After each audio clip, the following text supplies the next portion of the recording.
গাজায় শরণার্থী শিবিরে আবারও দখলদার বাহিনীর হামলা। একদিনে প্রাণ গেল আরও ৬৪ ফিলিস্তিনির। যুদ্ধবিরতি চুক্তি হওয়া নিয়ে সন্দিহান বিশেষজ্ঞরা।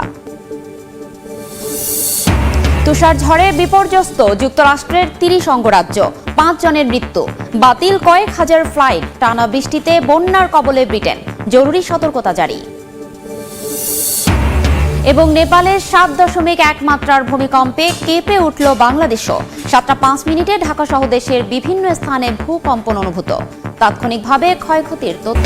ডোনাল্ড ট্রাম্পকে প্রেসিডেন্ট নির্বাচনে জয়ের স্বীকৃতি। মার্কিন কংগ্রেসের আনুষ্ঠানিকভাবে বিজয়ী ঘোষণা। ২০ জানুয়ারি শপথের মাধ্যমে ক্ষমতার মসনাদে প্রত্যাবর্তন।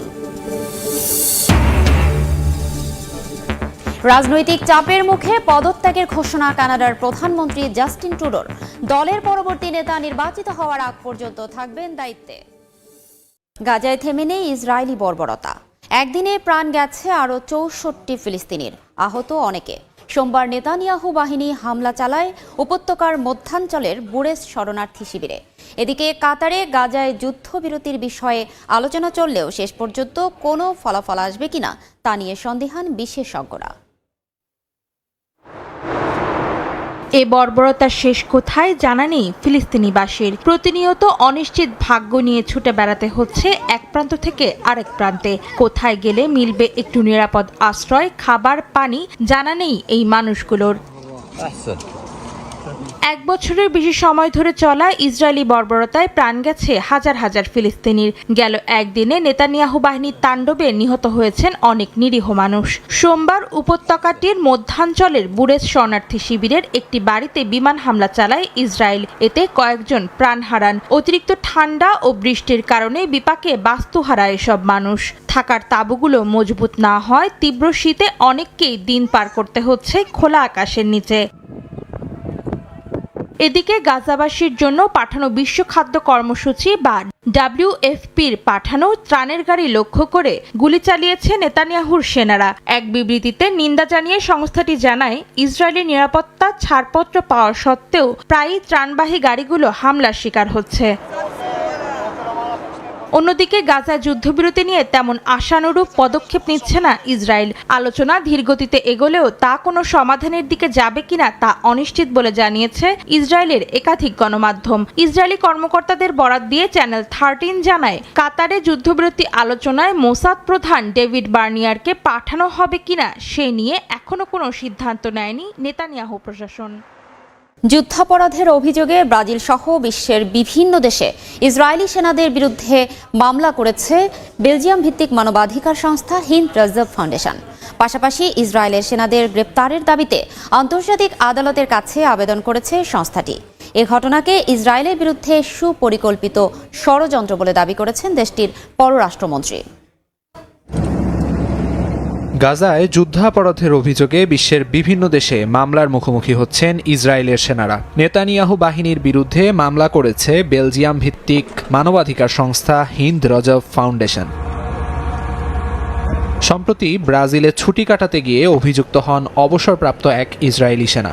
যদিও দ্রুতই দেশটি ছেড়ে পালাতে বাধ্য হন তিনি। এইচআরএফের পক্ষে মামলাটি পরিচালনা করেন আইনজীবী মাইরা পিনহেইরো। অভিযোগে বলা হয়, অভিযুক্ত ইসরায়েলি সেনা গাজায় বেসামরিক বাড়িঘর ধ্বংসের একটি পরিকল্পিত অভিযানে অংশ নেয়। আন্তর্জাতিক অপরাধ আদালতের রোম চুক্তি স্বাক্ষরিত দেশ হিসেবে এই ধরনের অভিযোগ তদন্ত করা এবং অপরাধীদের শাস্তি নিশ্চিত করার পূর্ণ এখতিয়ার আছে ব্রাজিলের বলে জানান আইনজীবী মাইরা পিনহেইরো।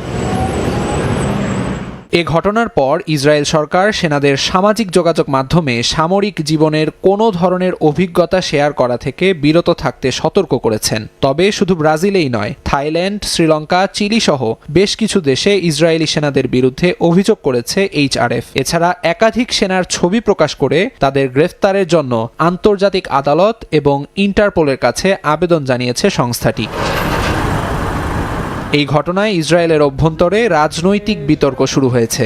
বিরোধী দলীয় নেতা ইয়ার লাপিড জানান, শুধুমাত্র গাজায় যুদ্ধে অংশ নেয় তাদের সেনাকে রাতের আঁধারে ব্রাজিল থেকে পালাতে হয়েছে। একে সরকারের ব্যর্থতা বলে দাবি করেন তিনি। এদিকে দেশটির পররাষ্ট্রমন্ত্রী গিডিয়ান সার পাল্টা অভিযোগ করে বলেন, ইসরায়েলের বিরুদ্ধে একটি সুপরিকল্পিত ষড়যন্ত্রের অংশ হিসেবেই করা হচ্ছে এমন মামলা। বিভিন্ন আন্তর্জাতিক সংস্থা এবং দেশ এতে জড়িত বলেও দাবি তার।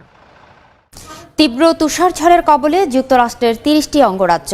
ঝড়ের কবলে পড়ে সড়ক দুর্ঘটনায় কানসাসে ২ ও মিসৌরিতে ৩ জনের মৃত্যু হয়েছে।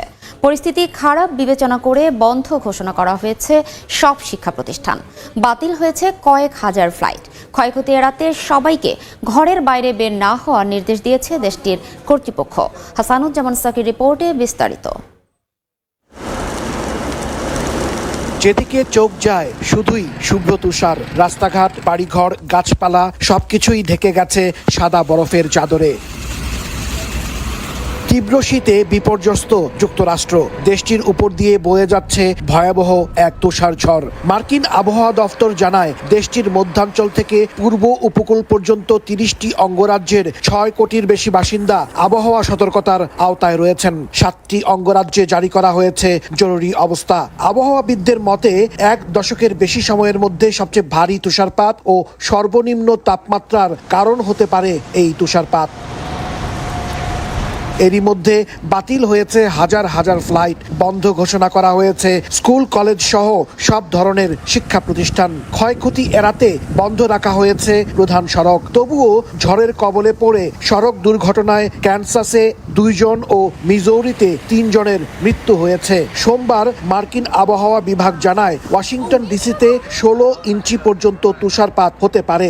এদিকে তুষার ঝড়ের কবলে পড়ে বিদ্যুৎ বিচ্ছিন্ন হয়ে পড়েছে প্রায় ৩.৫ লাখের বেশি বাড়ি ও ব্যবসা প্রতিষ্ঠান।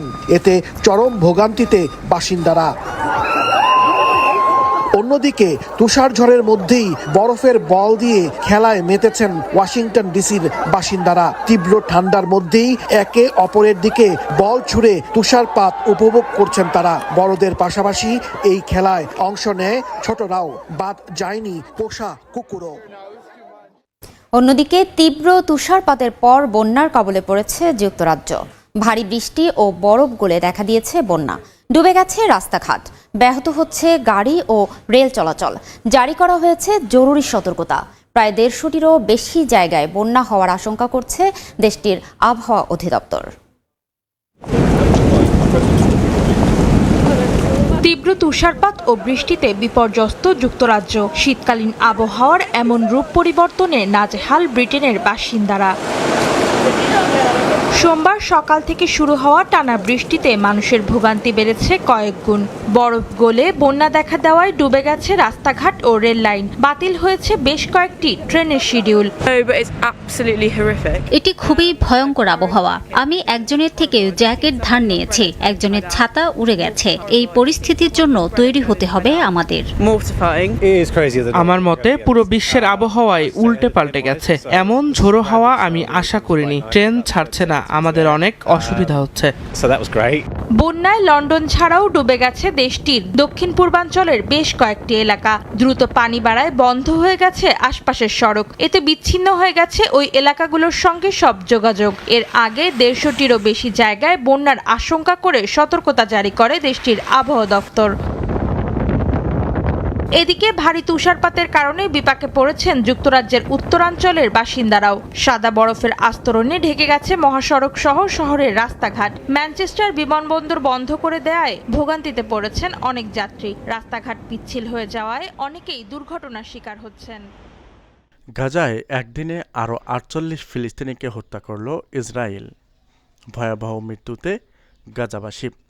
দর্শক, ফিলিস্তিনের গাজা উপত্যকায় ইসরায়েলের বর্বর হামলায় আরও ৪৮ ফিলিস্তিনি নিহত হয়েছে। এর মধ্য দিয়ে উপত্যকাটিতে নিহতের সংখ্যা ৪৫,৮৫০ জনে ছাড়িয়েছে। সোমবার ৬ জানুয়ারি এক প্রতিবেদনে এ তথ্য জানিয়েছে তুর্কি বার্তা সংস্থা আনাদুলুর। প্রতিবেদনে বলা হয়েছে, গাজা উপত্যকায় ইসরায়েলের চলমান হামলায় কমপক্ষে ৪৮ ফিলিস্তিনি নিহত হয়েছেন বলে জানিয়েছে দেশটির স্বাস্থ্য মন্ত্রণালয়। মন্ত্রণালয় বলেছে, গত ৪৮ ঘণ্টায় ইসরায়েলি বাহিনীর অব্যাহত আগ্রাসনে ৪৮ জন নিহত এবং 75 জন আহত হয়েছেন। অনেক মানুষ এখনও ধ্বংসস্তূপের নিচে রাস্তায় আটকা পড়ে আছেন, কারণ উদ্ধারকারীরা তাদের কাছে পৌঁছাতে পারছেন না। তো দর্শক, সব মিলিয়ে ফিলিস্তিনিদের এমন ভয়াবহ অবস্থায় আপনাদের মতামত অবশ্যই কমেন্ট করে জানাবেন। ধন্যবাদ।